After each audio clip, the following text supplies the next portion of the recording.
Hello students, class 11th accountancy unit 4 trial balance and rectification of error unit number 4 आपका चल रहा था, जिसमें ट्रायल बैलेंस के बारे में हम लोगों ने बात कर लिया है कि क्या मीनिंग डेफिनेशन है ट्रायल बैलेंस का, क्या फीचर्स ऑब्जेक्टिव है ट्रायल बैलेंस का, ये तमाम चीज़ हम लोगों ने देख लिया है। साथ ही साथ कौन सा जो एरर है वो ट्रायल बैलेंस को अफेक्ट करता है, कौन सा एरर ट्रायल बैलेंस को अफेक्ट नहीं करता है, ये भी हमने देख लिया है। अब हम ट्रायल बैलेंस के प्रैक्टिकल क्वेश्चन को सॉल्व कर रहे थे। क्वेश्चन नंबर 1, 2, 3 का ए और 3 का बी तक हमने सॉल्व कर लिया है। आज हम स्टार्ट करेंगे आपका क्वेश्चन नंबर 4 से। देखिए क्वेश्चन नंबर 4 क्या कहता है आपका, following balances were extracted from the books of Ravindra associates as at 31 March 2017। तो आपका जो बैलेंस इसमें गिवन है ट्रायल बैलेंस में, उसमें हम डेबिट बैलेंस साइड लिखेंगे या क्रेडिट बैलेंस में हम लिखेंगे, ये आपको यहाँ पर काम करना है। तो सबसे पहला यहाँ पे दिया हुआ है आपका सन्ड्री डेटर्स। जो भी आपका एक्सपेंस है, लॉस है या एसेट है वो हम डेबिट बैलेंस में लिखेंगे। जो भी आपका इनकम गेन या लायबिलिटी है वो क्रेडिट बैलेंस में हम ले जाते हैं। तो सबसे पहला आपका सन्ड्री डेटर्स यहाँ दिया हुआ है।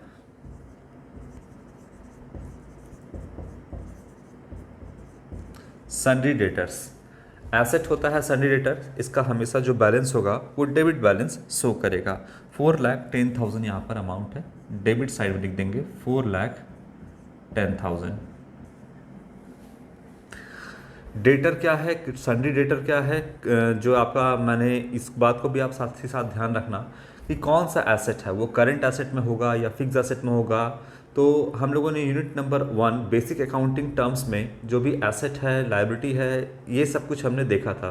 तो यहाँ पर जब हम लिख रहे हैं सन्ड्री डेटर या सन्ड्री क्रेडिटर, बिल्डिंग, आपका मशीनरी, तो हमेशा आपके दिमाग में ये भी चलना चाहिए कि ये कौन सा एसेट है, किस एसेट की कैटेगरी में ले जाएं, करंट एसेट में होगा या फिर नॉन करंट एसेट में होगा। अगर नॉन करंट में एसेट में होगा तो कौन सा होगा, टैंजिबल फिक्स एसेट होगा या इनटैंजिबल फिक्स एसेट होगा। ये सारी बातें आपके दिमाग में चलनी चाहिए, ताकि सिर्फ ये आप यहाँ पर ना देख लो कि ये एसेट है तो डेबिट, ये लायबिलिटी है तो क्रेडिट। साथ ही साथ आपका सारी बातें आपके दिमाग में चलनी चाहिए कि करंट एसेट है या फिक्स एसेट है या इनटैंजिबल फिक्स एसेट है, क्या है आपका, ये तमाम बातें। फिर आपका sundry creditors, sundry creditors. Sundry creditor क्या है आपका, तो लायबिलिटी है। क्रेडिटर किसको कहते हैं ये चीज़ हम लोगों ने डिस्कस कर लिया है, तो एक ही चीज़ को हम बार बार नहीं बोलेंगे। सन्ड्री क्रेडिटर्स, बिजनेस ने उधार में सामान खरीदा है और उधार में सामान खरीदा है तो बिजनेस को पैसा चुकाना होगा। किसे चुकाना होगा, तो क्रेडिटर्स को पैसा चुकाना होगा। इसलिए क्रेडिटर जो है वो लायबिलिटी होता है, करंट लायबिलिटी होता है, और लायबिलिटी होने की वजह से 80,000 रुपये यहाँ पर क्रेडिट बैलेंस में हम इसको दिखाएंगे। डेटर करंट एसेट हो गया, सन्ड्री क्रेडिटर आपका करंट लायबिलिटी हो गया। इसके बाद है रेंट एंड टैक्सेस।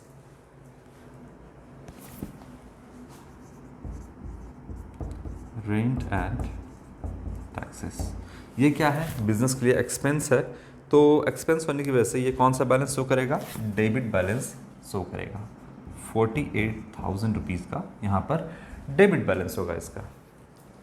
इसके बाद परचेस है,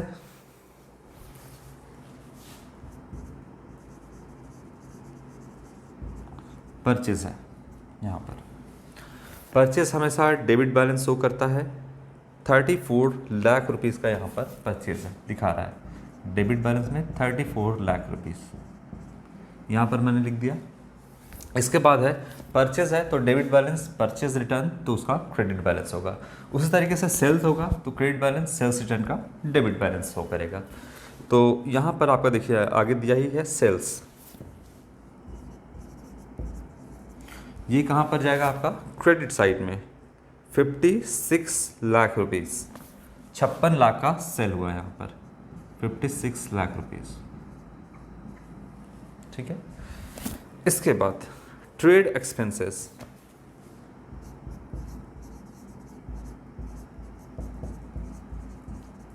व्यापारिक खर्च एक्सपेंस है, डेबिट बैलेंस शो करेगा। कितना है, 12,000 रुपीज़, 12,000 रुपये का व्यापारिक खर्च ट्रेड एक्सपेंस है आपका, ये डेबिट बैलेंस आपका शो करेगा। रिटर्न आउटवर्ड है, रिटर्न आउटवर्ड्स। ये आपका कौन सा बैलेंस शो करेगा? ये है आपका परचेज रिटर्न, रिटर्न आउटवर्ड। ये है आपका परचेज और ये है आपका, ब्रैकेट में हम यहाँ लिख देते हैं, रिटर्न आउटवर्ड को बोलते हैं। परचेज रिटर्न को हम रिटर्न आउटवर्ड बोलते हैं। परचेज का बैलेंस अगर डेबिट यहाँ पे शो कर रहा है तो रिटर्न आउटवर्ड यानी परचेज रिटर्न का बैलेंस किधर शो करेगा? क्रेडिट साइड में शो करेगा। अमाउंट है आपका 80,000 रुपीज़।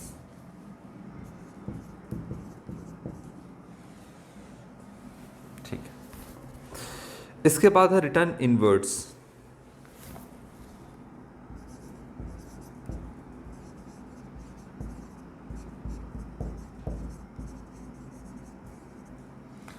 रिटर्न इनवर्ट क्या होता है? सेल्स रिटर्न को ही हम रिटर्न इनवर्ट कहते हैं। तो देखिए, सेल्स अगर आपका क्रेडिट बैलेंस शो करता है यहाँ पर, तो सेल्स रिटर्न किधर करेगा? डेबिट बैलेंस यहाँ पे शो करेगा। अमाउंट है आपका 1,20,000 रुपीज़, 1,20,000 रुपये। इसके बाद एक्सपेंसेस है, कुछ नहीं लिखा है कौन सा एक्सपेंसेस, सिर्फ एक्सपेंसेस लिख दिया। कोई भी एक्सपेंस हो, लॉस हो, एसेट हो, डेबिट बैलेंस शो करता है, हम डेबिट साइड में लिख देंगे एक्सपेंसेस 4,000 रुपीज़। चलिए, इसके बाद है आपका मोटर व्हीकल्स।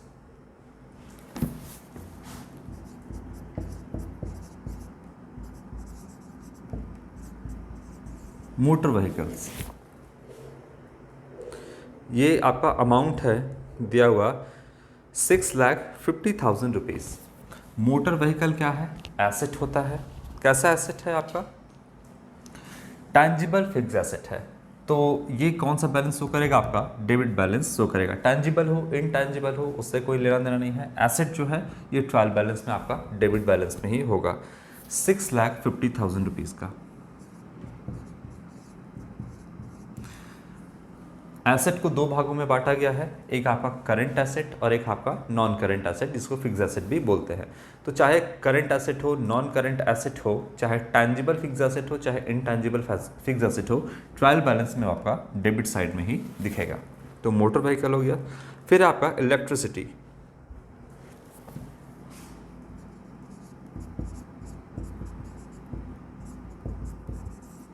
इलेक्ट्रिसिटी एक्सपेंस है और एक्सपेंस होने की वजह से 25,000 रुपये डेबिट बैलेंस शो करेगा। जो बिजनेसमैन का ऑफिस है, शोरूम होता है, वहाँ पर इलेक्ट्रिसिटी का कंजम्पशन होता है और जो इलेक्ट्रिसिटी का बिल पेमेंट करना पड़ता है 25,000 रुपये का, वो बिजनेस के लिए एक्सपेंस है और एक्सपेंस होने की वजह से हमेशा वो डेबिट बैलेंस शो करेगा। तो यहाँ पर हो गया इलेक्ट्रिसिटी। फिर है आपका स्टॉक। अप्रैल 1, 2016 ये आपका है ओपनिंग स्टॉक। ओपनिंग स्टॉक कहलाता है शुरुआत में जो होता है आपका स्टॉक, साल के शुरुआत में। जैसे ये आपका कौन सा फाइनेंशियल ईयर चल रहा है? 31 मार्च 2017 यहाँ पर है। तो ये आपका 16-17 जो है फाइनेंशियल ईयर यहाँ पे चल रहा है। तो साल के शुरुआत में जो स्टॉक होता है उसे हम ओपनिंग स्टॉक बोलते हैं, जो कि आपका एसेट होता है। और साल के अंत में जो होता है उसे हम क्लोजिंग स्टॉक बोलते हैं, तो वो भी आपका एसेट होता है। फिलहाल यहाँ पर ओपनिंग स्टॉक जो है गिवन है और ये है आपका 2,30,000 रुपये का, 2,30,000 रुपीज़। इसके बाद प्रेमिसेस है आपका, कितने का है? 12 लाख रुपए का।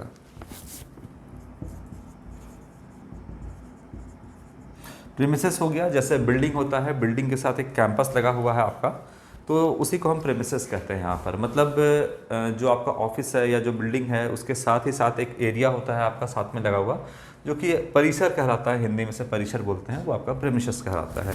तो वो भी आपके लिए क्या है? बिजनेस के लिए एसेट है 12 लाख रुपए का। यहाँ पर हम 12 लाख एसेट के तौर पे डेबिट बैलेंस शो करेगा, क्योंकि ये एसेट है। 12 लाख रुपीज़।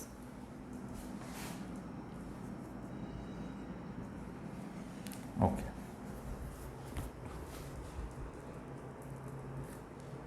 इसके बाद है fixers and fittings.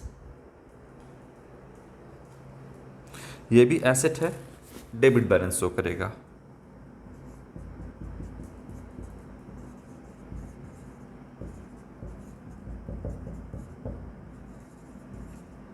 Fixers and fittings ये आपका 3,10,000 रुपीज़।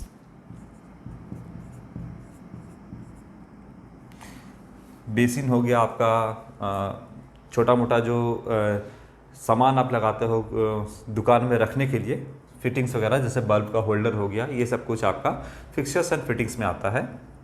तो ये आपका जो है 3,10,000 का है, एसेट की कैटेगरी में आएगा।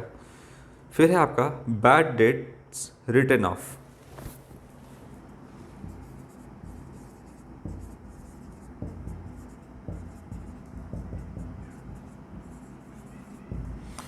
ये आपका जो बैड डेट है बिजनेस के लिए लॉस है, और लॉस होने की वजह से ये भी आपका डेबिट बैलेंस शो करेगा 8,000 रुपीज़। देखिए बैड डेट जो है आपका रिटर्न ऑफ का क्या मतलब हो गया, यहाँ पर जो डूब गया पैसा, तो जो पैसा डूबता है उसको आप धीरे धीरे प्रॉफिट एंड लॉस के अकाउंट में डेबिट साइड लिख करके उसको राइट ऑफ करते हैं। जैसे कोई भी आपका खर्च है तो बैड डेट तो हो गया, लेकिन ज़रूरी नहीं है कि 8,000 जो यहाँ पर गिवन है इसको बैड डेट और ज़्यादा अमाउंट का हो सकता है कि होगा आपका, लेकिन क्या है कि हर साल थोड़ा थोड़ा थोड़ा थोड़ा हम क्या करते हैं कि उसको राइट ऑफ करते हैं, यानी प्रॉफिट एंड लॉस के अकाउंट के डेबिट साइड में आपको लिखते हैं, और थोड़ा थोड़ा जो है वो लॉस को हम अपने प्रॉफिट से हटाते जाते हैं। उसी को लिखता है यहाँ पर बैड डेट्स रिटर्न ऑफ। तो बैड डेट बिजनेस के लिए लॉस है, यहाँ पर 8,000 रुपये हम यहाँ पर डेबिट बैलेंस शो करेगा। इसके बाद है rent received from sublet of part of premises. ये क्या है आपका कि जो आपने किराए पर रेंट रिसीव किए हैं, सबलेट मतलब आपने किराए पर लेकर के किराए पर दे दिया। तो जैसे मान लो कि आप जो है 25,000 में किराए पर लिए और उसको 30,000 में दे दिए, है ना। तो यहाँ पर जो है रेंट रिसीव हुआ है sublet of part of premises, मतलब रेंट पर लेके आपने रेंट पे दे दिया। इससे आपको कितने का रेंट रिसीव हुआ है, 30,000 रुपये का यहाँ पर आपको रेंट रिसीव हुआ है। तो 30,000 रुपये का जो रेंट यहाँ पर रिसीव हुआ है वो आपका कौन सा बैलेंस शो करेगा, इनकम है, और इनकम होने की वजह से ये आपका क्रेडिट बैलेंस साइड में दिखेगा। चलिए इसको हम दिखाते हैं। Rent received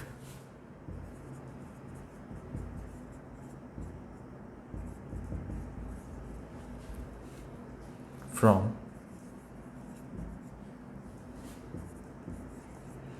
sublet of part of premises. Rent पर लेकर के रेंट पे आपने दे दिया है। इससे जो इनकम हुआ है वो 30,000 का है, और जो भी इनकम होता है गेन होता है, और जो लायबिलिटी है वो क्रेडिट बैलेंस हमेशा शो करता है। तो 30,000 रुपये को यहाँ पर हमने क्रेडिट साइड में दिखाया। इसके बाद है आपका लोन फ्रॉम मुकुल। यहाँ लिखते हैं हम लोन फ्रॉम मुकुल। ये किधर जाएगा आपका, देखिए लोन कहीं से भी दिया गया हो आपका, लोन हमेशा क्या होता है, लायबिलिटी होता है, और लायबिलिटी होने की वजह से वो कौन सा बैलेंस शो करेगा, क्रेडिट बैलेंस यहाँ पे शो करेगा। तो यहाँ पर आपका मुकुल से जो लोन लिया गया है वो 1,50,000 का लोन लिया गया है, जो कि आप क्रेडिट साइड में इसको लिखोगे 1,50,000 रुपीज़। इसके बाद आपका गिवन है यहाँ पे interest on Mukul's loan. Interest on Mukul's loan, ये जो लोन लिया गया है ये तो लायबिलिटी है, बिजनेस को इसको चुकाना होगा। लायबिलिटी होने की वजह से ये कौन सा बैलेंस शो कर रहा है, यहाँ पर क्रेडिट बैलेंस शो कर रहा है, ठीक है। लेकिन जो इस लायबिलिटी पर, मतलब ये जो लोन लिया गया है इस पे जो इंटरेस्ट भर रहा है वो बिजनेस के लिए एक्सपेंस है, और एक्सपेंस होने की वजह से वो कौन सा बैलेंस शो करेगा, डेबिट बैलेंस यहाँ पे शो करेगा। 15,000 रुपये का यहाँ पर इंटरेस्ट दिया गया है जो कि एक्सपेंस है बिजनेस के लिए, ठीक है। लोन जो है लायबिलिटी है, इसलिए क्रेडिट बैलेंस यहाँ पर दिखाएगा। इंटरेस्ट ऑन लोन बिजनेस के लिए एक्सपेंस है और एक्सपेंस होने की वजह से वो डेबिट बैलेंस शो करेगा। उसी तरीके से यहाँ पर आपको हम पिछले क्वेश्चन में बोले थे इन्वेस्टमेंट जो है वो बिजनेस के लिए एसेट है, तो वो डेबिट बैलेंस शो करेगा एसेट होने की वजह से। और इंटरेस्ट ऑन इन्वेस्टमेंट जो है वो इनकम है और इनकम होने की वजह से वो क्रेडिट बैलेंस शो करता है। ठीक है, तो यहाँ पे ध्यान रखिएगा, कंफ्यूज होने की ज़रूरत नहीं है। लोन जो है वो लायबिलिटी है, लायबिलिटी होने की वजह से क्रेडिट बैलेंस शो करेगा। और इंटरेस्ट ऑन लोन जो है वो एक्सपेंस है बिजनेस के लिए, तो डेबिट बैलेंस शो करेगा। इन्वेस्टमेंट जो है एसेट है, तो डेबिट बैलेंस शो करेगा। और इंटरेस्ट ऑन इन्वेस्टमेंट इनकम है, इसलिए वो क्रेडिट बैलेंस शो करेगा। इसके बाद है ड्राइंग्स। ड्राइंग्स का आपको कॉन्सेप्ट मैंने बार बार बताया है कि क्या ड्राइंग्स होता है, क्या जर्नल एंट्री बनाते हैं, तो ये हमेशा डेबिट बैलेंस शो करता है। 40,000 रुपीज़ डेबिट साइड में आपका जाएगा। इसके बाद है आपका कैश इन हैंड, एसेट है 75,000 rupees. Cash in hand 75,000 rupees debit balance हम इसको दिखाएंगे। कैश इन हैंड के बाद यहाँ पर आपका दिया हुआ है स्टॉक ऑन 31 मार्च 2017 और ब्रैकेट में लिखा हुआ है नॉट एडजस्टेड। तो यहाँ पर जो है आपका पहले हम लिख देते हैं, यहाँ पे क्लोजिंग स्टॉक है और ब्रैकेट में यहाँ पर यानी कि क्लोजिंग स्टॉक 31 मार्च 2017 को दिया है आपका 3,80,000 का, और ब्रैकेट में क्या लिखा हुआ है नॉट एडजस्टेड, ये लिखा हुआ। तो क्या हम इसको ट्रायल बैलेंस के अंदर लेकर के आएंगे? हम इसको ट्रायल बैलेंस के अंदर लेकर के नहीं आएंगे। क्यों नहीं लेकर के आएंगे? देखिए यहाँ पर साफ साफ लिख दिया है नॉट एडजस्टेड है। यहाँ पर आपने यहाँ पर परचेज किया और परचेज रिटर्न किया 80,000 का, तो नेट परचेज हो गया आपका 34 लाख में से 80,000 माइनस कर दीजिएगा, तो आपका यहाँ पर 33,20,000 रुपीज़ जो है नेट परचेज आएगा। इसके बाद साल में आपने जो परचेज किया सेल किया होगा, सेल करने के बाद जो बचा होगा उसे हम क्लोजिंग स्टॉक कहते हैं। अब बताइए कि यहाँ पर जो है क्लोजिंग स्टॉक दिया हुआ है और लिखा है नॉट एडजस्टेड, मतलब जो है आपने अभी तक इससे परचेज से एडजस्ट नहीं किया है। मतलब 3,80,000 का जो यहाँ पर क्लोजिंग स्टॉक दिया है वो ऑलरेडी इस परचेज में ऐड है। अगर आप क्लोजिंग स्टॉक को यहाँ पर आप डेबिट साइड में दिखा दोगे, क्लोजिंग स्टॉक अगर आएगा तो डेबिट साइड में वो बैलेंस शो करेगा। तो अगर मान लीजिए कि आप इसको 3,80,000 का डेबिट में दिखा देते हो, तो परचेज में क्लोजिंग स्टॉक क्योंकि एडजस्ट नहीं किया गया है, ऑलरेडी एडजस्टेड है, इसमें ऑलरेडी इसमें है क्लोजिंग स्टॉक का बैलेंस 3,80,000 का, और अगर आप फिर से लिख दोगे तो यहाँ पर डुअल इफेक्ट पड़ेगा, डबल इफेक्ट पड़ जाएगा आपका। एक तो ऑलरेडी परचेज में है और एक बार आपने और दिखा दिया, तो 2 बार क्लोजिंग स्टॉक का वैल्यूएशन यहाँ पे हो जाएगा। 2 बार क्लोजिंग स्टॉक आप सोचोगे कि एक तो परचेज में ऐड है ही 3,80,000 और एक बार और दिखा दोगे, तो ये तो गलत हो जाएगा। इसीलिए चूंकि आपका यहाँ पर एडजस्ट नहीं किया गया है परचेज से, तो क्लोजिंग स्टॉक आपका ट्रायल बैलेंस में क्या होगा, अभी फिलहाल नहीं दिखेगा। कब दिखेगा? मैंने आपको सिचुएशन बताया था, COGS रहेगा तब।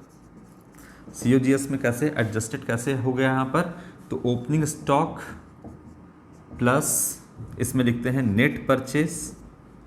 फॉर्मूला याद करना, नेट परचेज का मतलब परचेज माइनस परचेज रिटर्न। तो नेट परचेज प्लस जितना भी डायरेक्ट एक्सपेंस है वो सारा हम इसमें ऐड करेंगे। जैसे आपका वेजेस हो गया, आपका कैरेज इनवर्ट हो गया, आपका पावर हो गया, आपका इसमें क्या हो गया, वाटर वगैरह हो गया, फैक्ट्री लाइटिंग वगैरह हो गया, तो ये सब डायरेक्ट एक्सपेंस होता है, ये ऐड करेंगे और यहाँ पे लेस करेंगे क्लोजिंग स्टॉक। ट्रेडिंग के डेबिट में जो भी है आपका वो डायरेक्ट एक्सपेंस है, वेजेस हो गया, कैरेज इन्वर्ट हो गया, गैस फ्यूल पावर हो गया, है ना, तो जितना भी आइटम है वो डायरेक्ट एक्सपेंस है, और माइनस करने के यहाँ पे क्या, क्लोजिंग स्टॉक। तो देखिए अभी क्लोजिंग स्टॉक को जो है एडजस्ट किए हैं हम परचेज से। अगर ये रहता आपका COGS क्वेश्चन में गिवन रहता तो ना ही हम यहाँ पर परचेज देते, ना ही यहाँ पर हम कोई डायरेक्ट एक्सपेंस होता वो लेते हैं, और हम क्लोजिंग स्टॉक को लेकिन यहाँ पर लेकर के आते हैं। तो अगर COGS गिवन रहता तो हम क्लोजिंग स्टॉक को लेकर आते हैं। और क्या होता है, एडजस्टेड परचेस। एडजस्टेड परचेज होता तो भी हम यहाँ पर लेकर के आते। एडजस्टेड परचेज में क्या है, तो ओपनिंग स्टॉक है आपका plus net purchase less closing stock. देखिए यहाँ पर हम क्लोजिंग स्टॉक COGS में भी माइनस किए हैं, यहाँ पर भी हमने एडजस्ट कर दिया है, ओपनिंग स्टॉक और परचेज से माइनस कर दिया है, तो क्लोजिंग स्टॉक को हम यहाँ पर लेके आते हैं। तो इसका मतलब है कि इस केस में हमने यहाँ पर एडजस्ट कर दिया है क्लोजिंग स्टॉक को। यहाँ पर लिखता है कि नॉट एडजस्टेड, मतलब अभी तक हम लोगों ने इसको जैसे परचेज से यहाँ एडजस्ट कर दिए हैं, उस तरीके से हमने अभी यहाँ पर परचेज से एडजस्ट नहीं किया है। जब नहीं किया है तो इसका मतलब है कि जो क्लोजिंग स्टॉक है वो ऑलरेडी परचेज में ऐड है, और जब ऑलरेडी परचेज में ऐड है तो दोबारा क्लोजिंग स्टॉक आप लिख करके क्या करोगे, तब तो डबल आपका इफेक्ट हो जाएगा। यहाँ पर एक बार इसमें ऑलरेडी ऐड है, एक बार खुद से लिख दोगे। तो जब आपका COGS दिया रहेगा, एडजस्टेड परचेज रहेगा, तो क्लोजिंग स्टॉक आएगा। अदरवाइज यहाँ पे नॉट एडजस्टेड यानी एडजस्ट परचेज से नहीं किया गया है, तो परचेज में ही ऐड है क्लोजिंग स्टॉक, तो दोबारा लिखने की ज़रूरत नहीं है आपको। ठीक है, तो क्लोजिंग स्टॉक यहाँ पर नहीं आएगा।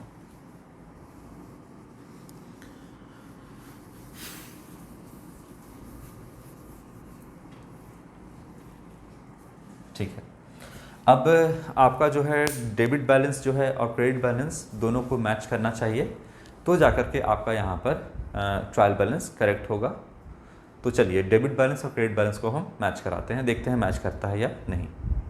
चलिए, तो यहाँ पर हम जब टोटल कर रहे हैं डेबिट साइड को, तो यहाँ पर आ रहा है 65,47,000। यहाँ पर आप टोटल करिएगा 65,47,000 टोटल। यहाँ पर भी आना चाहिए आपका 65,47,000। तो क्रेडिट साइड में 80,56,000 यहाँ पर, फिर 30,000 और 1,50,000। इन सब को जब आप ऐड करिएगा तो आपका आएगा 59,40,000। ये आएगा आपका 59,40,000 रुपीज़ आएगा। किधर घट रहा है आपका, देखिए 65,47,000 एंड 59,40,000, यानी 6,07,000 रुपीज़ जो है यहाँ घट रहा है। अगर यहाँ पर 6,07,000 रुपीज़ यहाँ पर अगर आप लिख देंगे तो यहाँ पर आ जाएगा आपका 65,47,000 आएगा, दोनों साथ मैच कर जाएगा। तो कम किस साइड है आपका, इस साइड में। अब क्या वजह है कि कम होने का, एक तो आपको लगेगा कि यहाँ पर डिसमैच हो रहा है, तो सस्पेंस अकाउंट को यहाँ पर लिख करके ओपन कर दें।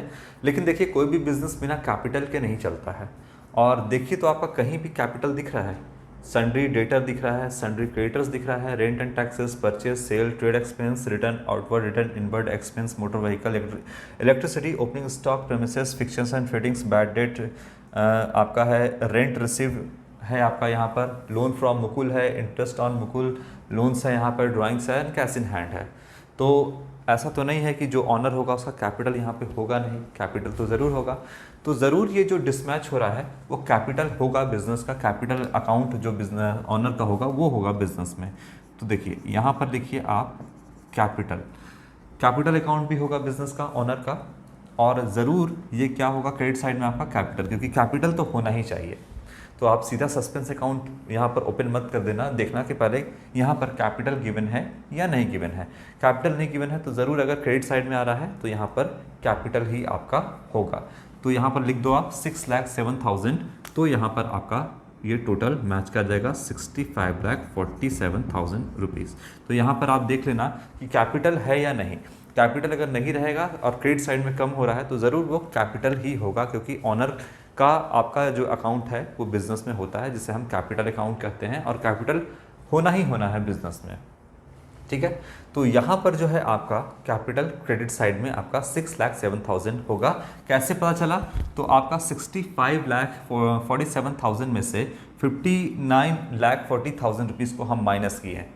59,40,000 को जब हम माइनस करेंगे यहाँ पर तो आपका बैलेंसिंग आएगा 6,40,000। 65,47,000 में 59,40,000 जब आप माइनस करिएगा तो क्रेडिट साइड में आपका आएगा 6,07,000 रुपीज़।